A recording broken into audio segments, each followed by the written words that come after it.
हैं करना त्यागी, उस पर एक डिटेल देते थे, फिर आपके पास आएंगे। वॉर ब्रेकिंग, इजराइल और ईरान के बीच तनाव के बीच अमेरिका बड़े हमले की तैयारी कर रहा है ईरान पर। बड़ी खबर आपके सामने, अमेरिका का डूम्सडे प्लेन E-48 उसने उड़ान भरी है। बड़ी खबर इस वक्त, वॉर ब्रेकिंग, इजराइल और ईरान के बीच तनाव के बीच। ये देखें, यूनाइटेड स्टेट्स ऑफ अमेरिका का ये वो प्लेन बताया जा रहा है जो डूम्सडे कहलाता है, और इसी डूम्सडे प्लेन ने उड़ान भरी है। डूम्सडे प्लेन E-48 अमेरिका कर रहा है ईरान पर बड़े हमले की तैयारी। E-48 ने बड़ी उड़ान भरी। तस्वीरें आपके सामने यूनाइटेड स्टेट्स ऑफ अमेरिका के इस डूम्सडे प्लेन की। E-48 इसका नाम है, और एक बड़ा ये विमान है जिसकी अपनी खासियतें हैं, और ईरान पर बड़े हमले को लेकर जब प्लानिंग हो रही है, और लगातार पिछले 2 दिनों से, या कहें कि G7 समिट की शुरुआत से अमेरिकी राष्ट्रपति डोनाल्ड ट्रंप ने जिस तरह के बयान यहां पर दिए हैं, उससे लेकर अमेरिका का रुख यहां पर साफ हो जा रहा है कि दरअसल हो क्या रहा है। इस सबके बीच ये बड़ी खबर, इस तस्वीरों के जरिए समझिए कि जो अमेरिका का डूम्सडे प्लेन है वो कहां पर इसने लैंड किया है। बड़ी खबर आपके सामने, बड़ी खबर इस वक्त आपके सामने, बड़ी खबर, E-48 डूम्सडे प्लेन यूएसए का जो कि लैंड कर चुका है, और ये E-48 इसने फ्लाई किया है वॉशिंगटन से।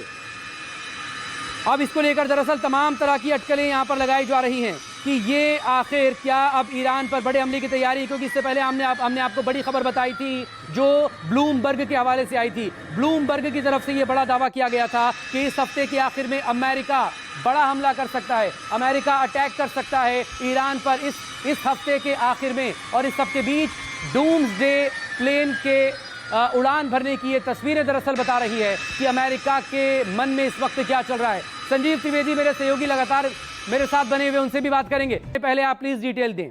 E-48 उड़ान भरी है उसने, एक तरफ डूम्सडे प्लेन का सामने आना नजरों में, और ब्लूमबर्ग की रिपोर्ट हफ्ते के आखिर में अमेरिका बड़ा हमला कर सकता है।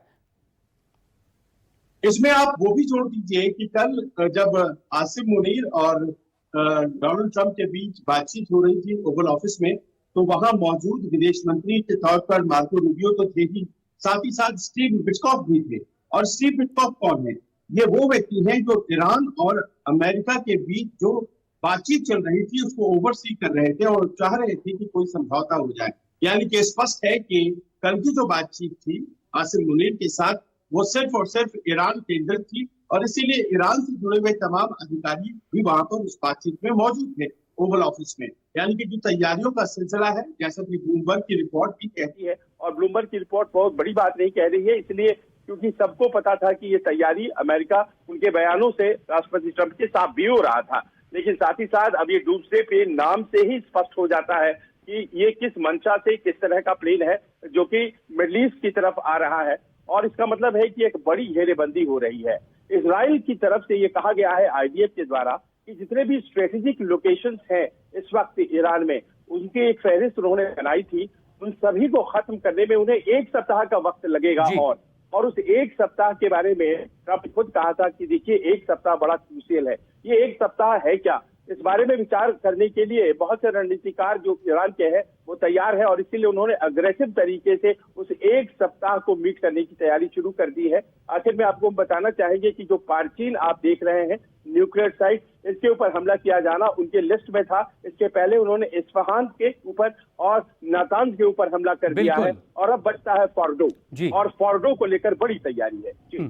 फोर्डो को लेकर बड़ी तैयारी है, और सबसे सेफेस्ट ये माना भी जाता है क्योंकि दरअसल ये पहाड़ के अंदर गहराई में मौजूद है, करीब 260 मीटर अंदर।